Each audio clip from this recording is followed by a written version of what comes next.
As-tu déjà cliqué sur le lien se trouvant sur la deuxième page de Google? Bah non, généralement je clique sur les premiers résultats, comme tout le monde. Et bien maintenant, tu sais pourquoi il est primordial d'être bien classé dans Google pour attirer un maximum d'internautes sur ton site. Tu veux savoir comment être premier sur Google? Alors, c'est parti! Avant de commencer, voici deux statistiques importantes. Chaque jour, plus de 8 milliards de recherches sont faites dans Google et 75% des internautes cliquent sur les 3 premiers résultats de recherche. Du coup, maintenant, tu comprends mieux l'intérêt de positionner ton site dans le top 3 de Google. Ok, mais pourquoi mes concurrents sont-ils toujours mieux positionnés que moi? Tout simplement parce qu'ils optimisent le SEO de leur site. Mais c'est quoi au juste le SEO? SEO veut dire Search Engine Optimization. En gros, ce sont toutes les techniques qui permettent d'optimiser un contenu pour le référencement naturel. Pour savoir comment optimiser tes articles, il faut comprendre deux choses. Premièrement, l'objectif et deuxièmement, le fonctionnement de Google. Son but est de rester le moteur de recherche le plus utilisé au monde. Pour cela, il doit satisfaire les internautes en leur proposant les meilleurs résultats possibles. Maintenant, comment est-ce qu'il fonctionne? Google dispose d'une armée de robots qui parcourent le web et classent toutes les pages internet dans une gigantesque base de données. Quand un robot arrive sur une nouvelle page, il doit comprendre de quoi elle parle et la pertinence de celle-ci pour une recherche donnée. On estime que Google utilise plus de 200 critères pour déterminer la pertinence d'une page. Quand tu tapes dans Google « décoration colorée », le moteur parcourt toute sa base de données à la recherche des pages qui répondent au mieux à ta requête. Maintenant, voyons ensemble les principaux critères que tu dois optimiser pour que tes articles figurent en tête de gondole.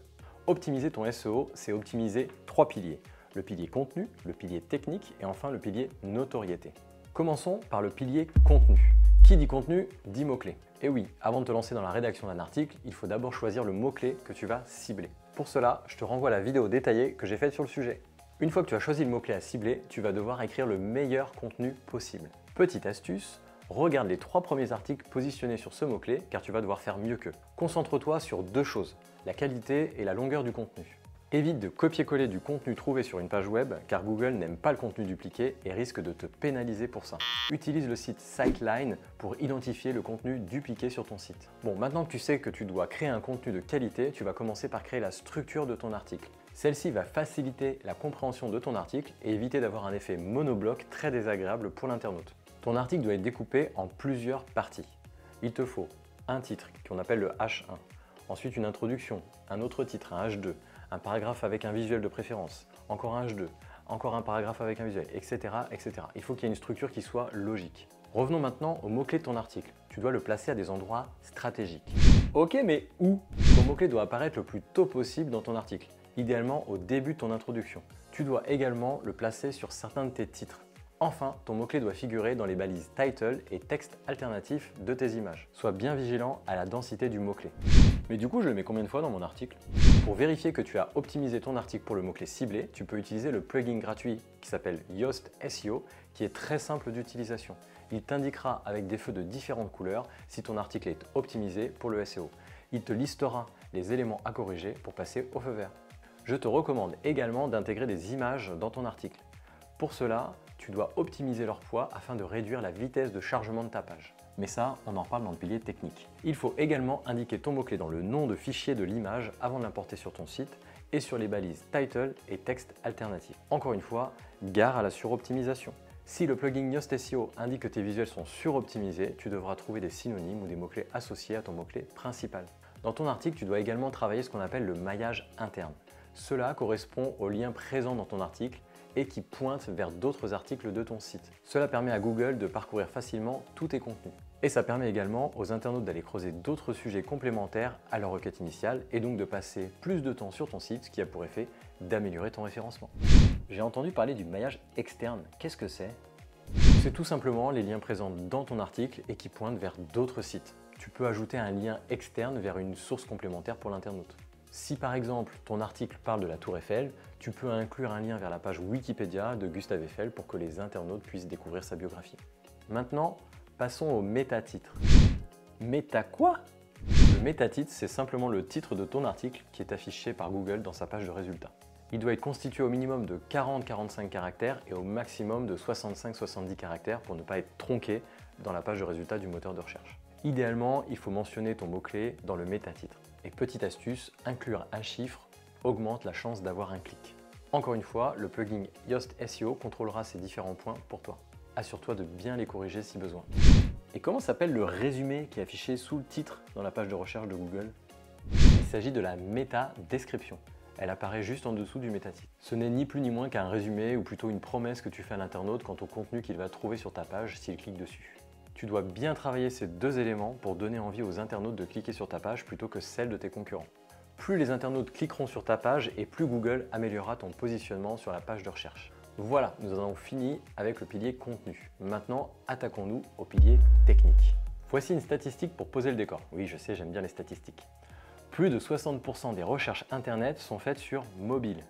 Vérifie que tes pages sont bien optimisées pour mobile avec l'outil Mobile Friendly. Je te mets tous les liens des outils mentionnés dans la description.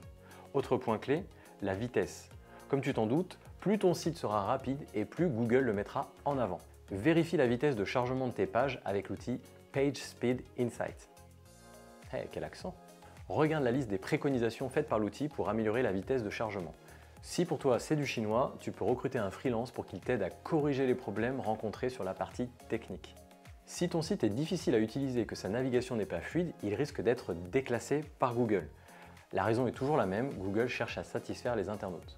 C'est pourquoi il classe mieux les sites avec une navigation intuitive. Comment est-ce que je peux savoir si mon site est facile d'utilisation? Pour cela, rien de plus simple. Organise des tests utilisateurs. Demande à ton entourage de faire une action précise sur ton site, comme par exemple trouver ta page à propos, ou encore trouver l'article qui parle des meilleures plantes vertes pour salle de bain, et observe comment ils s'y prennent. Est-ce fluide ou sont-ils complètement perdus sur ton site? Tu auras des premiers éléments de réponse quant à la navigation. Enfin, sache que plus les internautes passent de temps sur ton site, et meilleur sera ton référencement. Tu peux suivre cet indicateur sur ton compte Google Analytics. Revenons maintenant à nos images. Il faut que tu optimises leur poids pour qu'elles ne ralentissent pas ton site. Pour cela, le plugin Imagify est magique. Il convertit automatiquement toutes tes images pour qu'elles soient les plus légères possibles. En parlant de plugin, sache qu'une bonne pratique est d'en avoir le moins possible. Donc n'hésite pas à faire du ménage de temps en temps en supprimant tous ceux que tu n'utilises pas. Cela permettra d'augmenter la vitesse de ton site. Enfin, dernière astuce, l'URL de ton article doit être la plus courte possible. Privilégie une URL avec 2 à 3 mots. Généralement, tu peux mettre le mot-clé que tu as ciblé. Exemple, déco colorée, tout simplement. Voilà, on en a fini avec le pilier technique. Si tu es encore là, n'hésite pas à liker si tu as appris quelque chose. Ça m'encourage à créer encore plus de vidéos. Maintenant, je te propose de passer au dernier pilier, la notoriété. Qui dit notoriété dit référence. C'est comme dans la vraie vie, plus il y a de personnes de confiance qui te recommandent un produit et plus tu seras convaincu de l'acheter. Google utilise le même principe dans ses critères de référencement. As-tu déjà entendu le terme backlink? Oui, d'ailleurs je n'y comprends rien à tout ce jargon. Eh bien, un backlink, c'est tout simplement un lien qu'un site fait en direction de ton site. Plus il y a de sites qui font un lien vers ton site, et plus Google considérera que tu fais autorité. Le must étant d'avoir des backlinks en provenance de sites faisant déjà autorité dans ton industrie. Si on prend l'exemple d'un blog déco, comme le mien, son Graal à lui est d'obtenir des backlinks depuis des sites comme Le Journal de la Maison, Maison du Monde, Côté Maison, etc. etc. Et je m'y prends comment pour avoir des backlinks? Il existe plusieurs solutions. Premièrement, tu crées des contenus tellement qualitatifs que naturellement, d'autres sites feront référence à ton article dans leur propre contenu. Par exemple, faire une infographie est une stratégie qui peut se révéler gagnante. Les sites qui s'en servent auront généralement tendance à citer ton site comme source de cette infographie. Deuxièmement, tu peux publier des articles invités sur des sites de ton écosystème. Mais pas simple d'obtenir un oui pour ce type de demande. Mais si tu t'y prends correctement, tu as des chances de faire mieux.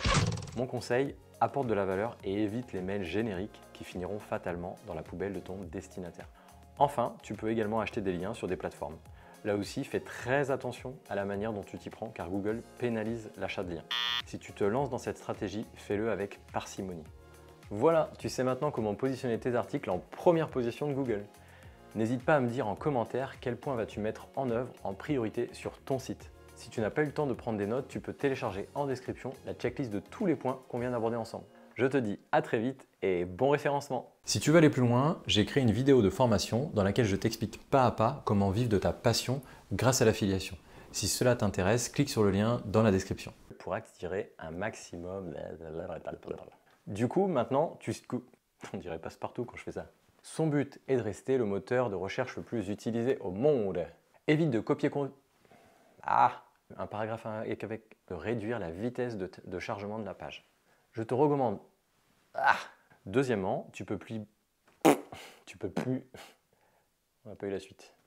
Alright.